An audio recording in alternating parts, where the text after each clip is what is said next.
This is a special Walker Cup episode from the Back of the Range Golf Podcast. The finest amateurs from Great Britain, Ireland, and the United States will face each other on May 8th and 9th at one of the most iconic golf clubs in the world. We know the teams, but a certain mystique surrounds the venue, Seminole Golf Club. In the next few weeks, you'll hear stories from Seminole members, former Walker Cup captains, USGA officials, and other special guests. These are the Seminole Sessions, a preview to the 2021 Walker Cup match. And now, your host, Ben Adelberg. Good morning and welcome back to the final installment of the Seminole Sessions here at the Back of the Range. I'm your host, Ben Adelberg, and before heading to Seminole, I wanted to leave you with one final episode to get yourselves ready for the Walker Cup. So, I can't remember if I mentioned it or not, but I will be in attendance covering the Walker Cup at Seminole. It's been a bit of a blur lately, so my apologies there, but you know the drill. When I'm on site at a tournament or championship, make sure you are following along on Facebook, Twitter, and Instagram. All of that information can be found at thebackoftherange.com. You'll see pictures, videos, and interviews from my entire time spent on property. You'll be able to follow the action on Golf Channel and streaming on Peacock, so there's going to be several ways you can experience the Walker Cup, and I hope that you'll peek in on my channels every once in a while as well. For the broadcast schedule, go to usga.org. My guest on this final installment of the Seminole Sessions is Andrew Biggadike. Andrew is a former three-time All-American and 2002 national champion during his time at Guilford College. No, that's not a D1 school. That's a D3 program. And you know it's a common thread on this podcast to discuss collegiate golf and, more importantly, how juniors find the right fit for them. So we got into that quite extensively. Andrew also has experience playing in the UK. He's a three-time winner of the Carnegie Shield. It's a fantastic match play tournament held at Royal Dornoch. He's played in USGA championships, and he's also played at the highest levels of mid-amateur golf. His Twitter handle, and I'm not kidding, is Midam. Seriously, look it up. That's just next-level marketing. That's brilliant. Andrew doesn't just play, but he's also served the game on the rules side. He spent time on rules committees for the Northern California Golf Association, the USGA, and he'll be at Seminole for the Walker Cup and will serve on their rules committee. Did I mention that he's a new member at Seminole? Well, he is. So we got into match play rule scenarios that you might see during the Walker Cup. We also talked about what it's like to actually be a new member at Seminole. And in his first year, well, he's made a bit of a splash. You see, Andrew Biggadike is the reigning club champion at Seminole Golf Club. Andrew, you've been following this podcast since day one. Greatly appreciate your support and thrilled to finally have you as a guest here at the Back of the Range. How are you? I'm great, Ben. Thanks for having me. I'm a big fan. I love what you're doing with the podcast and what you're doing for amateur golf. And I definitely classify myself as more of a listener, not someone who should be on your podcast. But look forward to talking some golf. Absolutely. Well, we'll clear up that misnomer real quick with we'll talk about some of your highlights in the amateur game and actually what you're doing in amateur golf. I'm a big fan of what you're doing, not only with being a rules official for the USGA Northern California, and everything you're doing with the Amateur Golf Alliance. There's a lot to get to, but since it is Walker Cup week, we are going to tailor our discussion a little bit towards Seminole, a little bit towards Walker Cup, but let's give a good baseline to the listeners so they know who exactly I'm talking to right now. Give me an idea, give my listeners an idea how you got into the game of golf and how it kind of took shape in your life. Yeah, so I was born in Virginia. My dad was a professor at UVA and got into the game, just tagging along with him, hitting balls, going out on the course when he was playing. But really my first memories of playing are after we moved to New Jersey. So my dad joined Ridgewood Country Club, a great old Tillinghast course in northern New Jersey. And when I was, 6 years old, at the time you had to be 8 years old to be a junior golfer there. And he took me for a lesson with the head pro. And the head pro said to me at the end of the lesson, he said, "How old are you?" And I said, "I'm 6." And he said, "For the next 2 years, anytime anyone asks you that question, tell them you're 8 years old. Perfect. So it gave me a good opportunity to kind of get a head start and play. And my dad loved the game, and I just had a lot of special experiences with him. He got me kind of playing tournament golf, pretty young age. And my dad was English, and we would go back to England to visit his family every summer. So I got exposed to golf in the UK at a pretty young age. I think it's part of why the Walker Cup and international team competitions are really so special to me.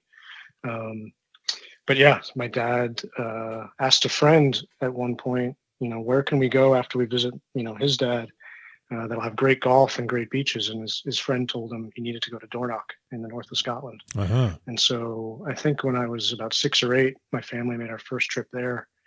And my parents just fell in love with it. And it became a place that we would travel to pretty regularly on those trips after seeing my dad's family. And so growing up as a kid, I didn't, obviously being a kid, I didn't realize I was getting exposed to some great golf at Ridgewood and at Royal Dornoch, and getting exposed to golf in the US and in the UK, and just kept playing, really fell in love with it, and really just saw it as a way to hang out with my dad, who was, just a great guy.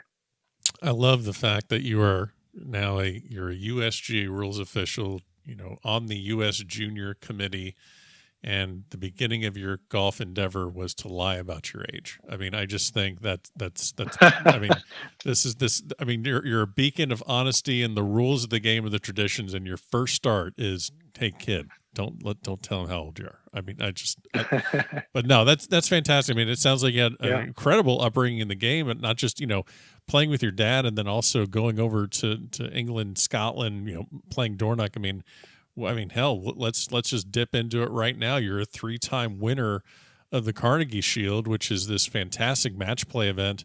Obviously stroke and then into match play event over at Dornoch. And we'll talk a little bit about the intricacies of match play, because as we just mentioned, it's Walker Cup week and it's all match play.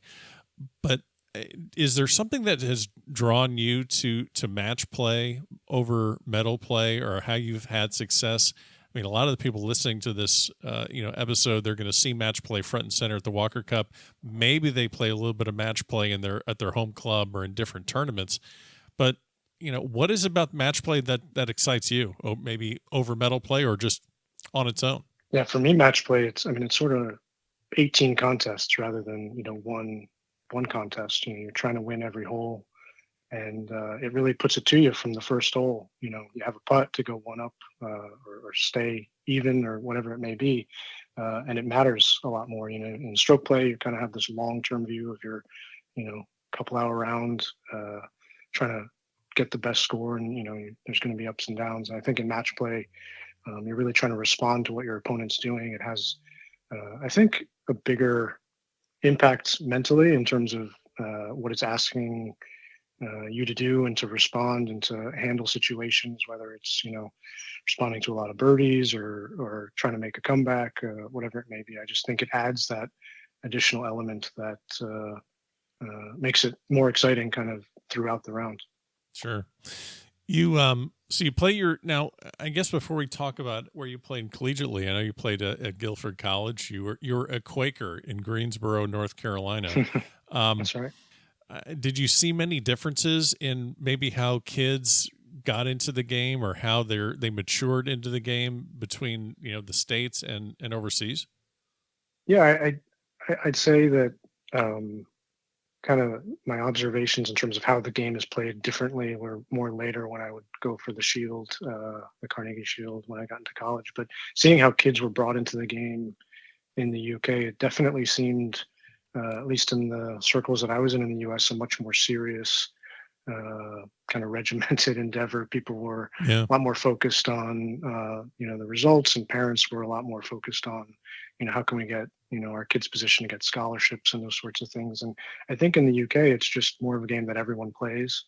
And it's, more of seen as an activity that's fun. And, those who excel, they get into some of the national programs and really are given a lot of support. And I'm sure a lot of guys that are on the GBNI team will have, or all of them probably have been, on their national teams for each of the home countries over there. So,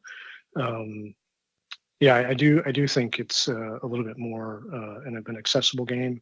in the UK, and something that a lot more people are familiar with, and in that sense. How did Guilford become get on your radar as far as playing collegiately and obviously for academics? I mean, you're a software engineer. You clearly tremendously successful in your business and professional career.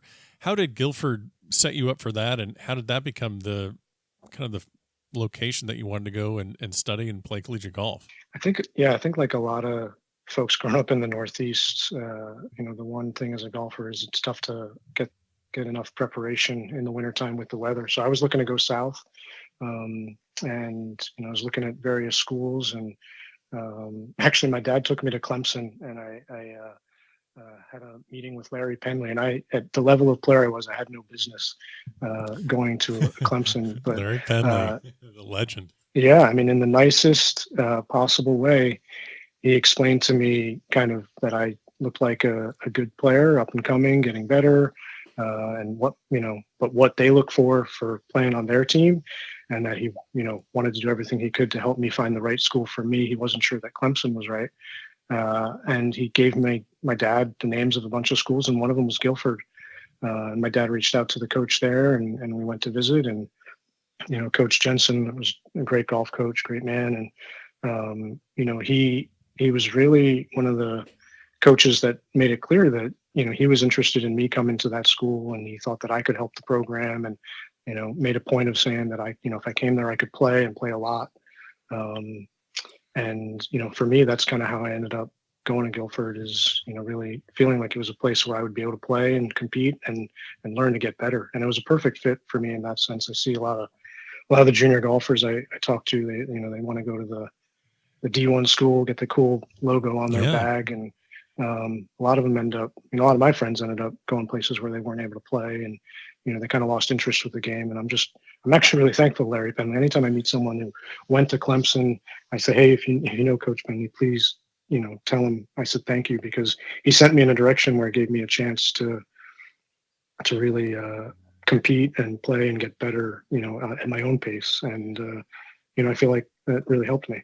I'm really glad that you mentioned that about not just your specific example about Larry Penley at Clemson, but just the great example of not only understanding where your fit's going to be, but how great it is that a D1 coach, instead of saying, nope, you're not for me, you're not going to play Clemson, thanks anyway, but instead of him dismissing you as an option, he says, well, let me help this kid, let me maybe pave the way and point him in the right direction.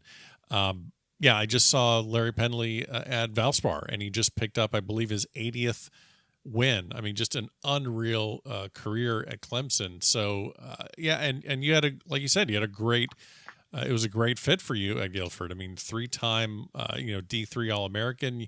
You lead that school to a championship in 2002, and it's absolutely the perfect fit for you. And man, I don't even think we need to hit on any further. It's something that we've talked about many times here at the Back of the Range. Find a place where you can play. Find a place where you get along with a coach, where you have the opportunity to compete.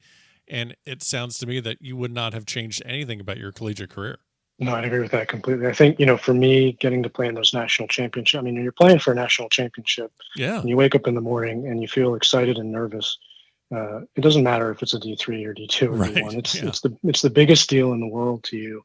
And part of golf and part of competing is, experiencing that and seeing and learning how you can play your best in those situations.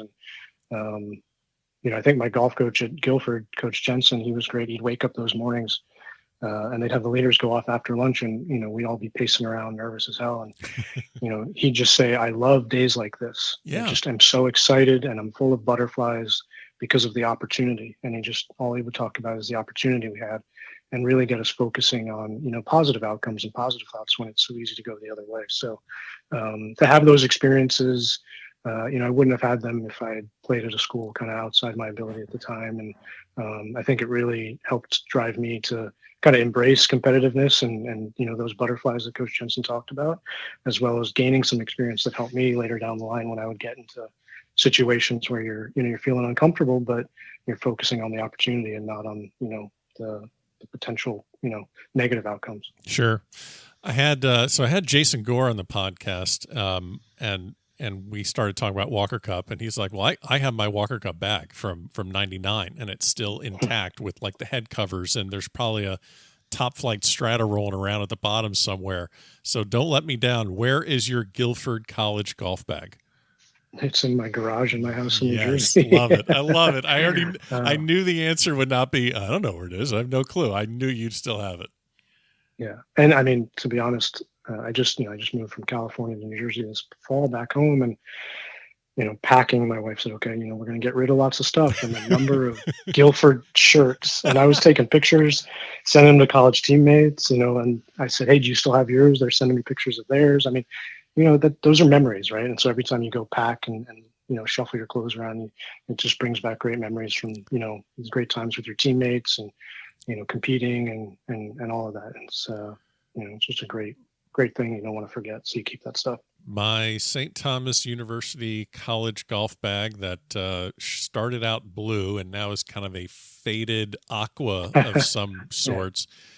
Is still with me, in my house, and have to congratulate my former college golf coach, David Pizzino, just won the Big East Conference for UConn. So, got to give him a shout out.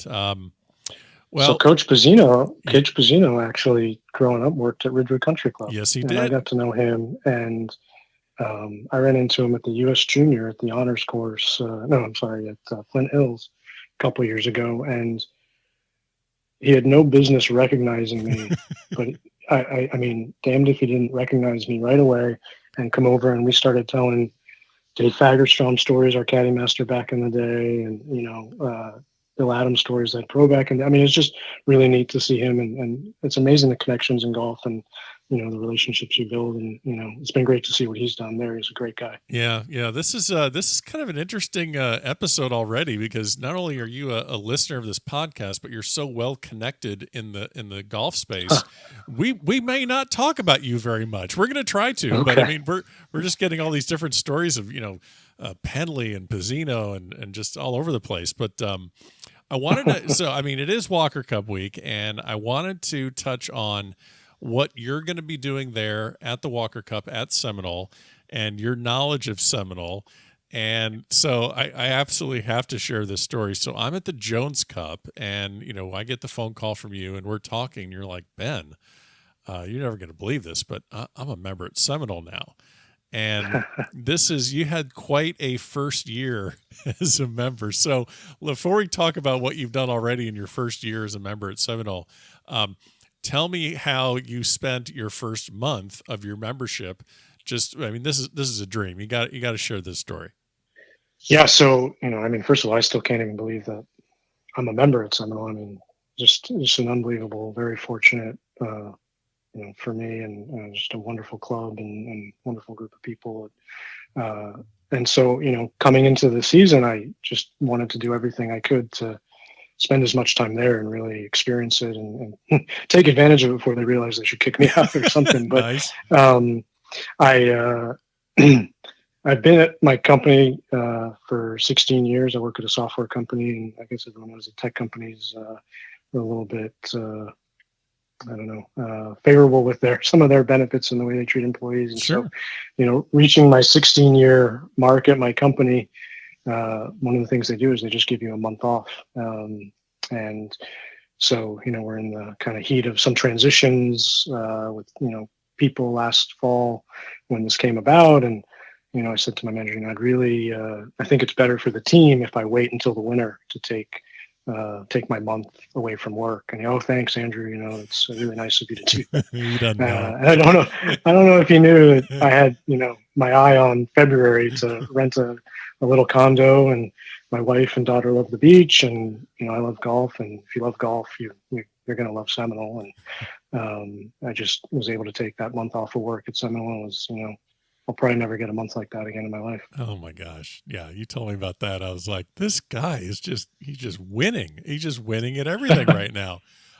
So speaking of winning, you go to spend your first year at Seminole, and as a member, as I understand it, you are expected to play in, the member guests and the member, and the club championship, and then of course the pro member, which, as many people know, is this Monday, this event, the Monday after the Honda, when all the PGA Tour players are in town, and then a lot of them come in town anyway, where you have Freddie Couples and Jack Nicklaus, and obviously this is throughout the years, and Palmer and Dustin Johnson, and just Ricky Fowler, Justin Rose. We can go on and on and on, but they're all there to play in this pro member. I mean, the field is insane. And you're paired with Joseph Bramlett, and your first year as a member at Seminole, you decide to shoot 63 and win the pro member. So going in and doing that and just being there, I'm guessing the nerves were pretty high for you. And you've played in some serious, events. You've played in USGA events. And what were the nerves like playing that for the first time? It's pretty, certainly nerve wracking. You look around and, you see the guys that you see on TV all the time, and, you see them in person, and, it's a little bit surreal. But to be honest, for me, I'm as much a fan of amateur golf, if not more, than professional golf. So just even walking into Seminole on a regular day, and, the kind of guys they have there, you've had Vinny Giles on the podcast and Bob Ford for these Seminole sessions. I mean, just legends in golf, and, the Buddy Marucci's and Spider Millers, Mike McCoy's, I mean, you can just keep going. Alan Fidel, they're just, I walk in and I'm pretty much as all of them as I am any of the pros. But, that day, the pro member I was, playing a practice round the day before, and I was on the putting green in the morning, and I was the only one on the putting green. And then I just felt a presence of someone else walking onto the green. I turned around, it was Ernie Els. I just thought, oh, geez, man, I better. And he's a big guy too. Yeah. So I said, I better stay out of his way. He's a really important guy. And then I feel kind of another presence, and it's Brandon Grayson. They're playing a practice round, and I just thought, geez, I better just pick up my balls and leave, leave this to them. And then, I realized, hey, I remember here. Yeah, and I'm playing in the tournament too. I need to practice. I need to prepare. I have a partner that is depending on me, although he didn't need much of my help, to be honest. But going to the actual tournament day, you mentioned I was paired with Joseph Bramlett. One of the neat things about the pro member is that you're not paired up, you actually invite your pro. And so a lot of the partnerships come from existing relationships that members have with pros. And I first met Joseph Bramlett back in 2006. He was a senior in high school, about to go to Stanford. I had just moved to California for work the year before, and was still kind of getting into the amateur golf scene out there. And we were paired together in the final group in the final round of a local event called the Santa Clara County, really good local tournament. And we were playing well. We were tied with 9 holes to go, and he birdied 7 out of the last 9 holes on me, and ended up lapping the field, setting a new tournament record. It was the most impressive thing I'd ever seen on a golf course. And fast forward to this year, when I reached out to him and I asked him if he'd be willing to play as my partner in the pro member, and he was thrilled and couldn't wait. And I said, listen, I still have nightmares about that day at the county back in 2006. I'd love to see a repeat of that. But this time just be your partner. And he said, oh, of course, that'd be great. What a fun day that was. And love to do that again. And wouldn't you know it, he shoots 7 under 29 on the back 9 in the pro member at Seminole to lead us to victory. I mean, he did the repeat, like he said, and just remarkable. I mean, we were on the 14th fairway, and we were only 4 under for the day at that point, and I wasn't playing that great. I only helped him 2 shots all day. And he says to me, what do you think it'll take to win? And I said, I don't know, probably 8 or 9 under. Depends on the wind this afternoon.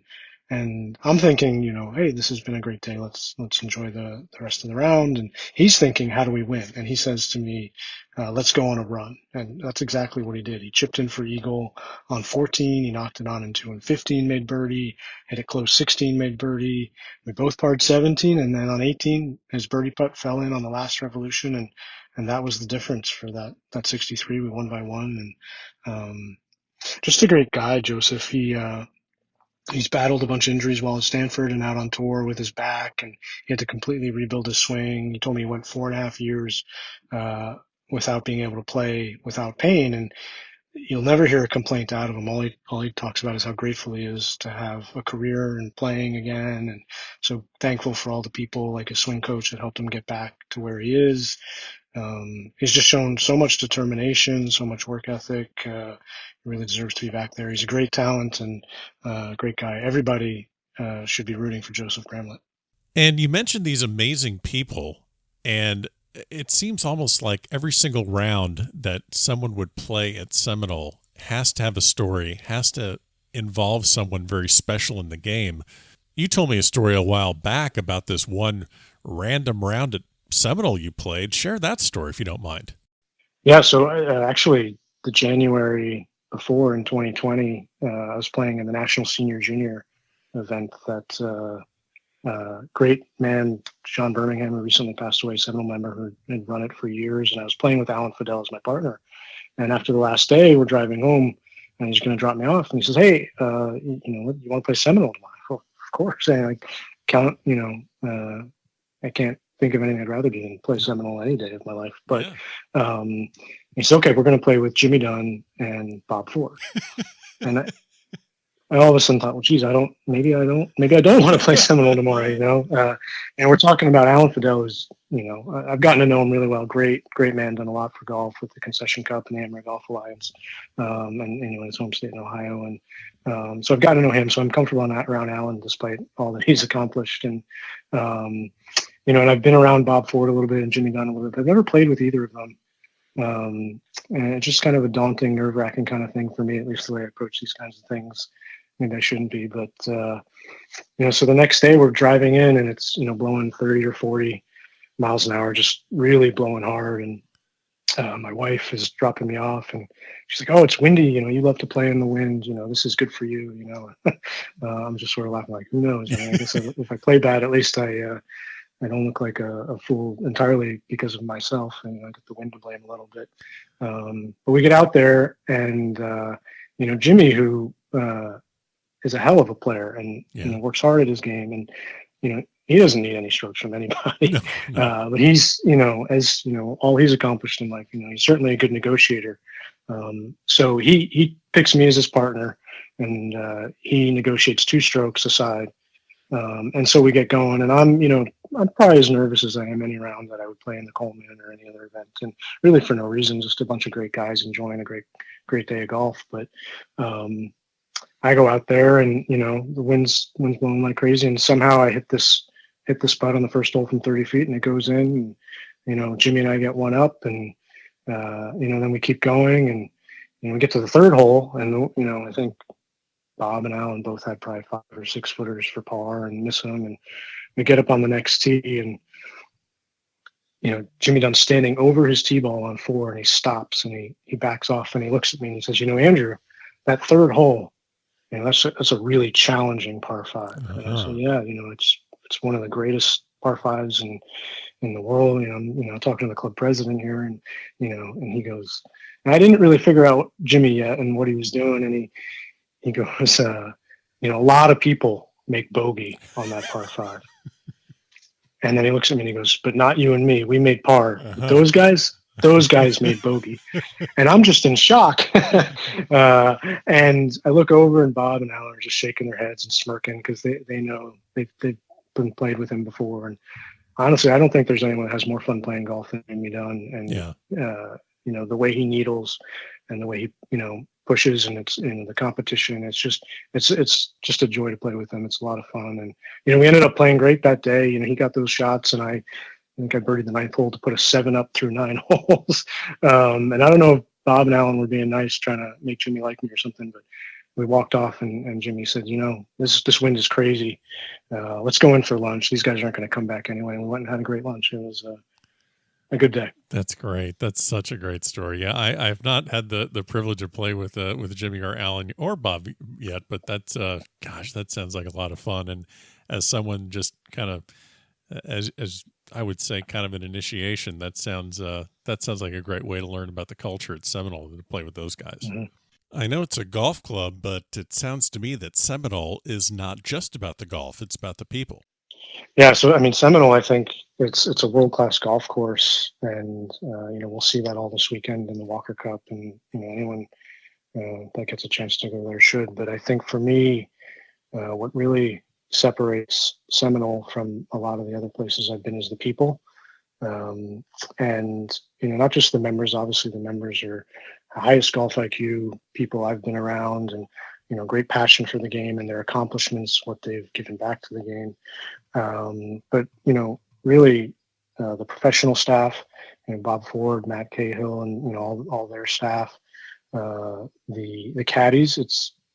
The quality of the caddies, the level of play, the level of understanding of the game. It's just the best group of caddies in the world. And you could say the same thing at every aspect of Seminole. Really, if you took that group of people, members, staff, caddies everywhere, and that golf culture and the culture with the skins games and the love of the game and everyone being serious and working on their game and even though Seminole is one of the best golf courses in the world, if you took that group of people and put them on the worst golf course in the world, that's probably still the golf course I'd want to play every day with that group of people. So it couldn't be more special for me to be a part of it.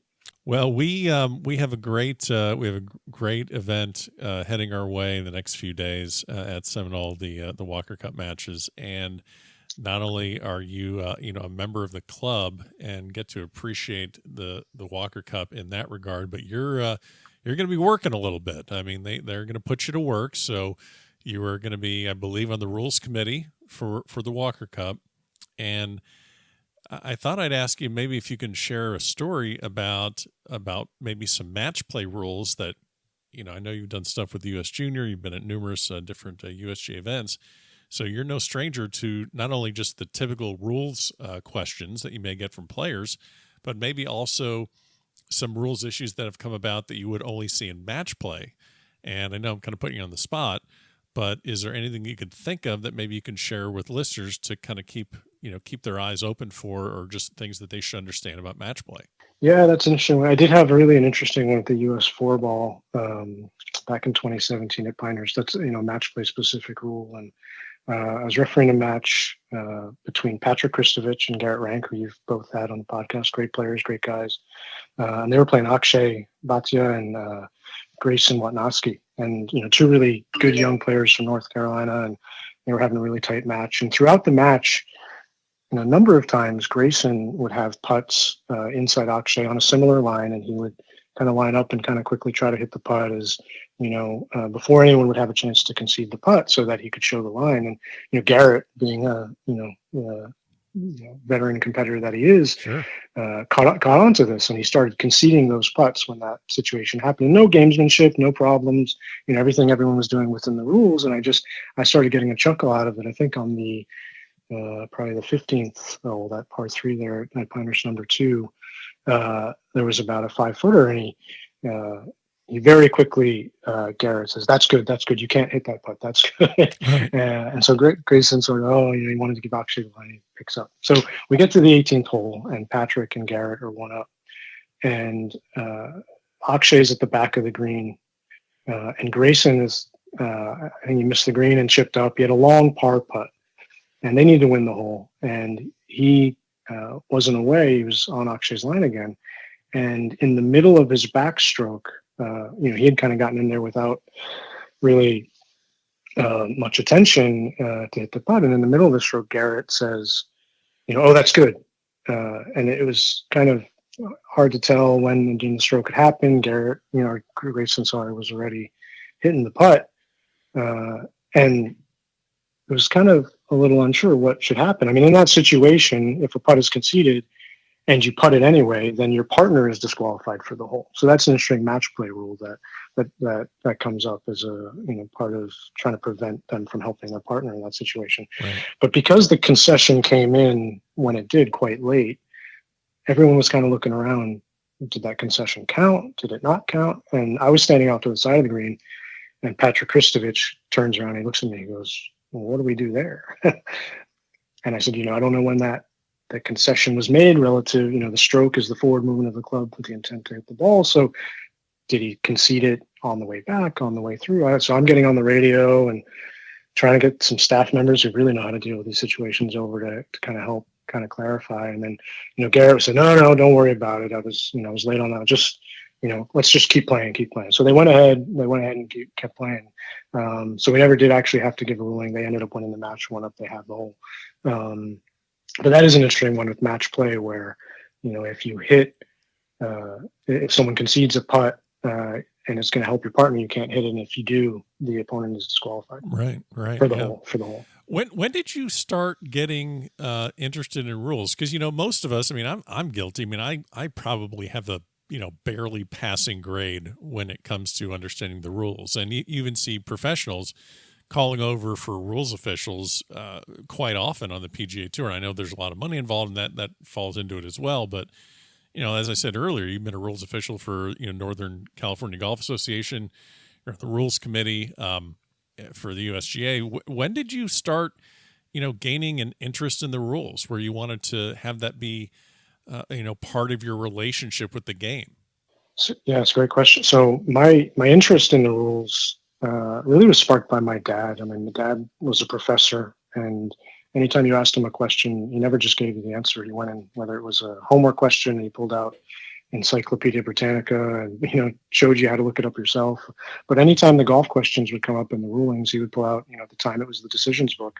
Yeah. And I really enjoyed that. The decisions book back then, the way it's written, the way it was written was, in question and answer form. So you read the question and then you try to guess the answer. So it was kind of like a quiz, and I just thought it was a fun thing to do. And I never got too into it, but that kind of sparked my interest. And and then as I started to play some mid-amateur golf, I had the opportunity to meet some folks that had served on the USGA executive committee or, other local golf association committees, and talk to them about their experiences doing that, whether it was as an official or in other aspects on committees. And, it just sounded really so much fun to be a part of the game that way, and to, be engaged just beyond being a player. To have a look at kind of how tournaments will run, how teams are selected, how, what sort of issues golf associations struggle with, and trying to provide more for, the local area. So I just got interested to it, and all of them basically told me the best thing to do is to get involved with your local golf association. And so that's when I got involved with the Northern California Golf Association.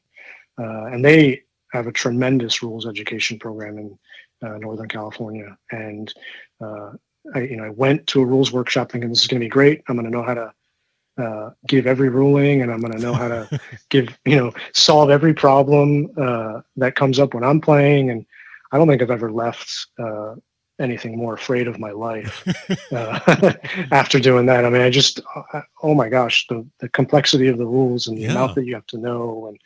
And so, that kind of just started the interest, and I kept going back for a couple of years. And, the folks at the NCGA and helping out with the junior tour, they really mentored me and helped me learn the rules and understand about tournament administration. And that led to me getting involved with the USGA, with the US Junior Committee, and getting to do a lot of these really cool things. It's just really a treat to get to be around championship golf at this level and the kinds of people in the game. And, the people I've met playing are fantastic. The people I've met officiating are fantastic. In this game, we just have such a great group of people, on both sides that care so much about the game. They, get so much out of the game, and they give back so much to the game. It's just really, really neat. You mentioned the US Junior, and as I have said many, many times on this podcast, anytime we can tie something in for juniors to learn about, or even parents of juniors to learn about, I always like to do it. Can you think of maybe one of the biggest issues you see on the junior side that perhaps kids, parents should kind of keep in mind as far as the rules? That's kind of a very broad question, but is there something that kids can do so they can be more confident in the rules of golf when they're playing? They can be confident that they're in compliance. They're not going to get a DQ. They're not going to do anything that's going to, unfortunately, affect a score in a tournament round, or even just a casual round with friends. Is there anything that you can think of that juniors could kind of pay more attention to? Yeah, not specific rules, but I do think there's the most maybe approachable way to start getting comfortable with the rules is, at least in my opinion, the USGA and the R&A both have great resources on their website. On the USGA website, there's a rules education section, which has rules of golf explained videos. And these are just short 1 to 2 minute videos, and they really upgraded these in the last rules revision for 2019. And they have in graphics overlaid to show the way relief is taken. Sure. They go through most of the basics, and I think those videos really help put a picture and see someone going through the process. Some of our best rules workshops that we do are on course ones, because it really sinks in more when you see it and you're doing it, more so than reading a bunch of text. Right. And so I always say, go watch those videos. And if you watch a few a day, just a couple minutes a time, a couple minutes each video. And then there's also rules quizzes. I enjoy the kind of quiz aspect. I learn more and study more that way, where you try and answer a question and you see if you got it right or wrong. And I think that sticks in your mind more. But I'd recommend watching those videos. And the vast majority of situations that kids, or all people run into playing the game, are around relief, around dropping, Right. around conditions affecting the stroke. And so they have really good simple explanations of those things. And if you really get comfortable and confident with those, you're only going to need to hold up play to call in a rules official for the really strange cases, or the less common cases, I'd say. Sure. No, that's very well said. I think everyone playing golf could use a brush up on the rules every once in a while. So I think that's great advice. You mentioned, back to Seminole, you mentioned the Coleman, one of the greatest mid-amateur and senior amateur tournaments in the country. I mean, it's right up there. It's, it's really the Triple Crown, so to speak. I guess you can say, Coleman, Crump, and Thomas, Seminole and Pine Valley and LACC. You played in it. I know you played it a handful of times, had a really good solid finish. I believe you're T15, somewhere in that neighborhood in 2017. And, for the uninitiated, you look at the scores of the Coleman every year, and you rarely see anyone really lighting it up. And, if you could stay around par, you're in pretty good shape. And even the best, I've seen USGA champions and Crump Cup winners, and I've seen just big numbers. And people are going to be watching Seminole on TV this weekend for, possibly the very first time. People are going to be in attendance for the tournament for the very first time. And, it looks flat and inviting, and you can see across the whole property, but Seminole can really just reach up and grab you. And like I said, for people watching it for the first time, what are some of the things that maybe you've experienced, or that you're going to see the top amateurs in the world, they're going to have problems with? I think Seminole is probably the most exacting golf course in terms of approach shots and, in and around the greens of anywhere I've been. And I think it's maybe not as apparent at first. And I think you need to play the course and hit some shots that you think at most courses would turn out okay, but you maybe caught at a groove low. And, at Seminole, the greens know when you catch it in groove low, and they don't spin, and they catch a ridge, and they run off, and they funnel into a bunker. And if you get above the hole and you have a fast putt, the greens at those speeds, and, guys at the Coleman often talk about, I had a great day, I didn't putt off a green today kind of situation. So, it really, it forces you to be much more exact. And then when the wind comes up, I mean, you really have to control your trajectory, control your shot shape to be able to hold the greens. Because if you got the wind, 17 is a great example. The wind off the ocean, it's par 3, and the green slope to the right, and the wind's coming off the ocean to the right from where you're teeing off as well. If you just ride the wind, you could hit the most beautiful shot that lands on the left edge of the green, but it's going to take a nice hard bounce on those firm greens, and it's going to just run right off into those bunkers.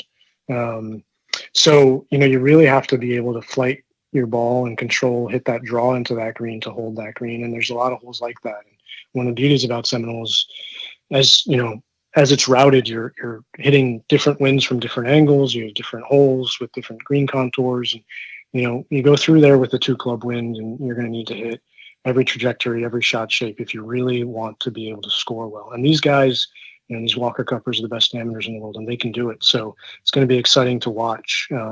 But even them, they're not going to do it every time, and so they're going to need really strong short games. Bunker game is thoroughly important at Seminole. The short grass around the greens, the very tight lies. It takes a lot of really good technique, but it takes even more nerve to really just execute a great shot off those tight lies. And so, to me, I think that's where kind of when you get the course in the condition that it's in. I played the other day, and Matt Cahill, our incoming head pro, said, it's starting to get like the Coleman. And so talking about the Walker Cup, and it's getting like the Coleman, we're in for a treat, and the players are in for a real test, and it'd be perfect for match play too. It's great. That's awesome. Well, I'm looking forward to it. I will get you out of here on this final question. I know you're, as we've talked about our entire conversation here on the Seminole Sessions, this is you're such a big proponent of amateur golf. It's just such a great passion in your life. How big can this weekend be for amateur golf? Not just for the 10 guys on each side, not just for Seminole, but to have a Walker Cup televised. How big can this weekend be for amateur golf? Yeah, I think the Walker Cup is the greatest event in golf. I think this year with COVID and there's significant restrictions and reduced attendance, it's a little bit less than most Walker Cups. But you go to a Walker Cup in most years, either side, you see a lot of the same people. I've run into more friends from the UK at Walker Cups that I've attended as a spectator in the past than you can imagine. And it's really a place where not just for the players, which of course it's the pinnacle of amateur golf, and that achievement and the passion that they're going to play with. I mean, it's something that they'll treasure like Jason Gore with his bag forever. Yeah. But for the RNA and the USGA and all the people that have played in Walker Cups and all the people that just love amateur golf and all the committee people that care about the game. I mean, typically in a Walker Cup, there's, tons of meetings and discussions, and, there's so much to learn, I think, from, if you're, from the US and you're interacting with folks from Great Britain and Ireland and vice versa. I think we have so much to learn from each other in the way the game is played, the way the golf culture is, the golf maintenance practices, the issues affecting the rules, and events like the Walker Cup bring all these people together to celebrate amateur golf, celebrate the game of golf, and to really forge these relationships and help us work together to make the game even better in the future. So to me, that the Walker Cup is more than just the competition. It's about celebrating the game, celebrating our great relationships, and continuing to connect and stay connected to each other. And that's how it was started in the day, in the beginning. That was the intent, and it's great to see it still going strong. Well, Andrew, I can't thank you enough for someone that didn't think that they belonged as a guest, just as they were just a listener. I got to thank you because you brought a lot of insight into the Walker Cup and amateur golf, and it's great to hear about your history and how passionate you are about this game. Good luck this weekend. Hopefully, it's just drops from sprinkler heads and maybe a little lateral or lateral water hazard kind of relief. Maybe, hopefully it's that simple for you and everyone there. And and I'll see you at Seminole. Thank you so much for being a guest at the Back of the Range. Thanks, man. And thanks for all you're doing. You do a great job, and it's just a treat. Can't wait to listen to more of your podcasts in the future. And there you have it. Special thanks to Andrew Biggadike for being a guest here at the Back of the Range, bringing the Seminole Sessions to a close. Don't forget, follow along on Facebook, Twitter, and Instagram. Everything you need to know about this podcast can be found at thebackoftherange.com. Enjoy the Walker Cup, and we'll see you next time here at the Back of the Range.